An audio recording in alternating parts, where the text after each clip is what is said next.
Fala galera, sejam muito bem-vindos a mais um Triplo F. Hoje eu queria fazer um vídeo a respeito da guerra dos streamings que a gente está vendo e talvez a primeira derrota entre todos os serviços que surgiram nos últimos tempos. Então, vamos lá!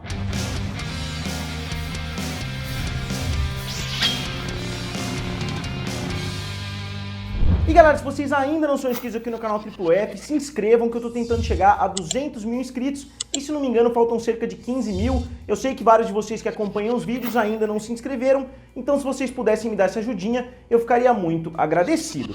Então quem seria esse primeiro derrotado dentre todos os serviços que surgiram? Surgiu o HBO Max, que vai ser lançado esse mês, surgiu o Disney Plus, surgiu o Peacock, surgiu o CBS All Access, Hulu, Netflix, Apple TV Plus e etc.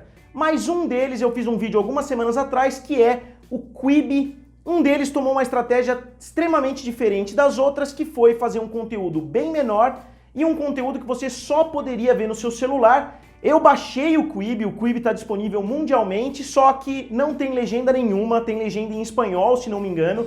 E eu assisti alguns produtos do Quibi, eu assisti um reality show que reforma casas, justamente para fazer esse vídeo aqui para vocês. Eu assisti alguns produtos diferentes, eu assisti, se não me engano, Reno 911, que é uma série policial, e eu devo admitir que até tem alguns produtos bons, até tem conteúdos interessantes, e o conteúdo que eles fizeram era de no máximo 10 minutos. Seriados eram de 5 a 10 minutos, e mesmo os filmes que eles lançaram em episódios, que lançava um episódio por dia. Então para você ver um filme, você tinha que esperar ali 4, 5, 6 dias para conseguir concluir o filme inteiro. Então esse foi um erro muito grande, eles entenderam completamente errado o que o público estava querendo, mas por que estão anunciando, estão dizendo que o Quibi já é a primeira derrota dessa fase de serviços de streaming? Porque o Quibi teve nesse primeiro um mês de lançamento, se não me engano ele foi lançado no dia 15 de abril, ele conseguiu 3 milhões de downloads, ou seja, 3 milhões de pessoas fizeram o download, mas não necessariamente 3 milhões de pessoas se inscreveram. E até o momento o Quibi tem 1,5 milhões de usuários ativos. Usuários ativos, a gente não sabe o que o Quibi classifica, pode ser qualquer pessoa que comprou ou qualquer pessoa que fez aquele plano para assistir 30 dias, qualquer pessoa que clicou ali para fazer qualquer coisa, eles podem ter considerado um usuário ativo.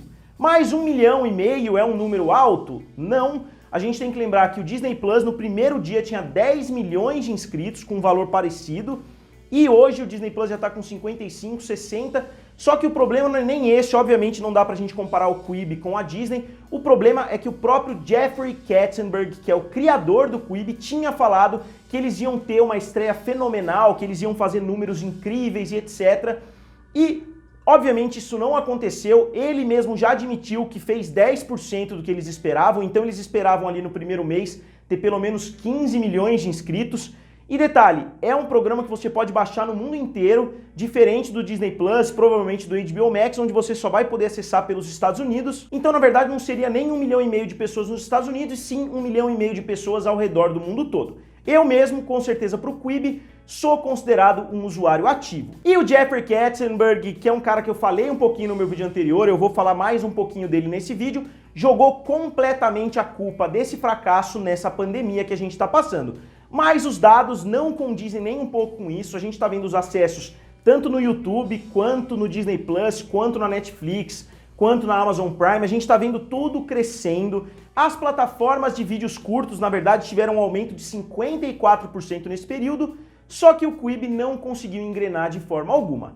E por que isso aconteceu? E para mim eu já começo descartando completamente essa opção da pandemia. O Jeffrey Katzenberg está sendo aquele famoso mal perdedor, ele não está aceitando os motivos pelos quais o projeto dele falhou, e na verdade isso já aconteceu outras vezes com outros projetos que ele criou. Ele saiu da Disney como um mal perdedor, ele entrou na justiça contra a Disney, ele pegou o projeto do filme Vida de Inseto e fez formiguinhas para DreamWorks, e mesmo assim ele continua sendo um cara extremamente bem relacionado em Hollywood, ele continua, inclusive ele conseguiu dinheiro da própria Disney para montar o Quibi e de vários outros grandes investidores. Ele conseguiu 2 bilhões de dólares no total, 1,2 bilhão seria para desenvolvimento de conteúdo e para desenvolvimento da plataforma em si, e 800 milhões de dólares seriam para marketing. Então foi um plano de marketing muito grande que ele fez, 800 milhões de dólares em marketing, e mesmo assim ele está sendo processado por uma outra plataforma que está alegando que ele roubou propriedades intelectuais e etc. Então o Quibi é uma plataforma que tende a falir, que tende a desaparecer aí do mercado, mas talvez isso não aconteça porque a gente não sabe se os investidores vão continuar jogando dinheiro para testar se o público a longo prazo vai gostar desse formato.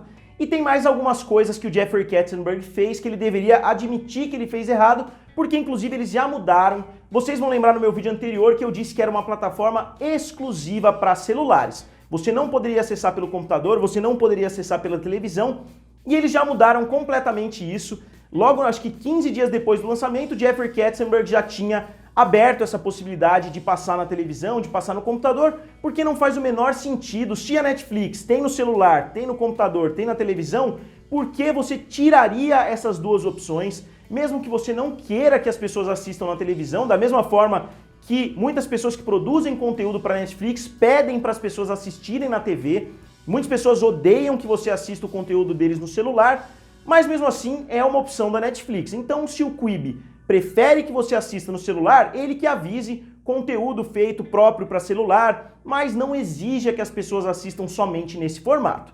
Então eles já mudaram, e outra decisão que eles também tomaram é que você não poderia compartilhar nada a respeito do Quibi, nem no Facebook, nem no Twitter, nem no Instagram e em nenhuma rede social. Então, obviamente, isso acabou engessando completamente o grande lançamento que eles pretendiam para o Quibi, porque ninguém pôde compartilhar nada. Se a pessoa viu uma série diferente e tentou compartilhar, ela não conseguia, e você não conseguia nem dar print na tela, você não conseguia fazer absolutamente nada para conseguir compartilhar o conteúdo do Quibi. E obviamente esse para mim foi um dos maiores erros que eles poderiam ter feito. Obviamente, se muitas pessoas tivessem compartilhado, talvez eles não tivessem 10 milhões, 20 milhões de downloads, mas talvez de 3 tivessem sido 5, talvez de 5, metade das pessoas tivessem assistido alguma coisa, gostado, compartilhado, então viraria uma bola de neve, e eles na verdade impediram que essa bola de neve fosse criada. Mas agora eu, como uma pessoa que já assinei o Quibi e que já estou assistindo um pouquinho por dia, eu tento assistir alguma coisinha diferente, eu já assisti duas séries inteiras e estou assistindo um pedacinho das outras, eu acho que o Quibi não deveria ser cobrado. Muitas pessoas comentaram isso no meu vídeo anterior. Ele está tentando concorrer não com a Netflix, mas parece que ele está tentando concorrer com o YouTube, ele está tentando fazer quase que um YouTube Premium ali.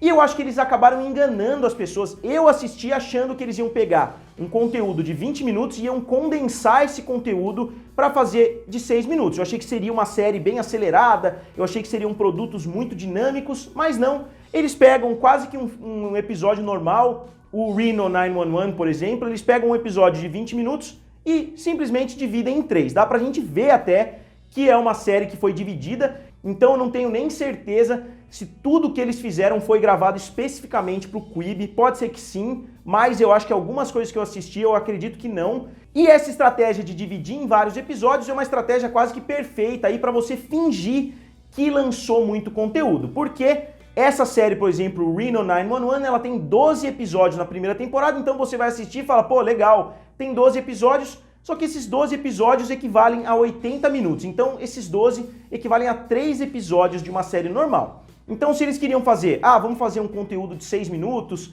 de 5 minutos, beleza, mas vamos fazer uma temporada de 30 episódios, de 40 episódios, mas não, eles mantêm o número de episódios da Netflix, só que eles fazem com um tempo muito menor. Então eles economizam muito para produzir conteúdo e eles acabam não tendo começo, meio e fim. Eles simplesmente cortam o episódio e eles continuam daquele ponto em diante no episódio seguinte. Então, para mim, eles enganaram completamente o consumidor, que seria uma forma aí de conteúdo muito inovadora e etc, porque eles simplesmente picotaram o que já tinha o mesmo tempo de uma série normal. Então, particularmente, eu acredito que se eles queriam atingir o público de millennials, o público de crianças ali que hoje está usando o TikTok, eles não deveriam ter investido em grandes nomes de Hollywood, como Idris Elba, como Reese Witherspoon, como vários outros grandes nomes. Eles tinham que ter investido, por exemplo, em YouTubers, eles tinham que ter investido nessas próprias estrelas que têm surgido no TikTok e etc. Porque eles não iriam atrair de qualquer forma esse público que está acostumado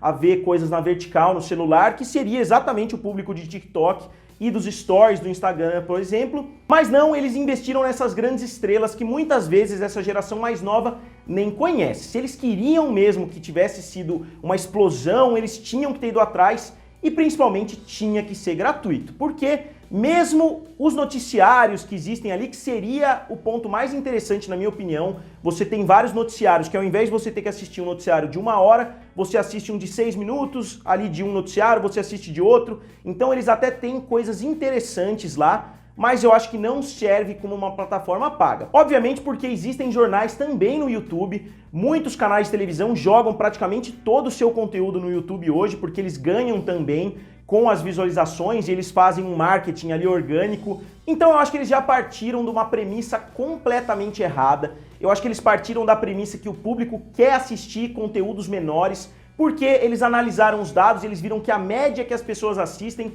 é de 20 minutos. Então muitas pessoas que assistem Netflix colocam um filme para assistir e não assistem completamente. Só que eles analisaram errado, na minha opinião. Se a média é 20 minutos, quer dizer que muitas pessoas assistiram as 2 horas do filme e muitas pessoas assistiram 1 minuto, não gostaram e saíram. Então isso acaba derrubando a média. Não quer dizer que todo mundo que assiste um filme, bota lá, assiste 20 minutos e para. Eu, particularmente, se eu fiz isso 10 vezes aí, desde que eu tenho a Netflix, é muito porque geralmente quando eu começo um filme, eu assisto ele até o final, ou eu durmo, e mesmo assim a Netflix ia entender como se eu tivesse assistido até o final. Elas querem assistir conteúdos menores, elas vão pro YouTube e não para uma plataforma paga, que elas têm que ficar entrando, que a plataforma é completamente confusa, você não consegue encontrar o que você quer assistir, é uma plataforma que não é muito boa, e por isso o Quibi talvez seja a primeira queda dessa guerra dos streamings. Então, pessoal, agora eu queria saber de vocês o que vocês acham que vai acontecer daqui pra frente com o Quibi e o que vocês acham que o Jeffrey Katzenberg e os investidores poderiam fazer para tentar ressuscitar essa plataforma. Digam aqui nos comentários, curtam o vídeo e se inscrevam no canal. Valeu e nos vemos em breve.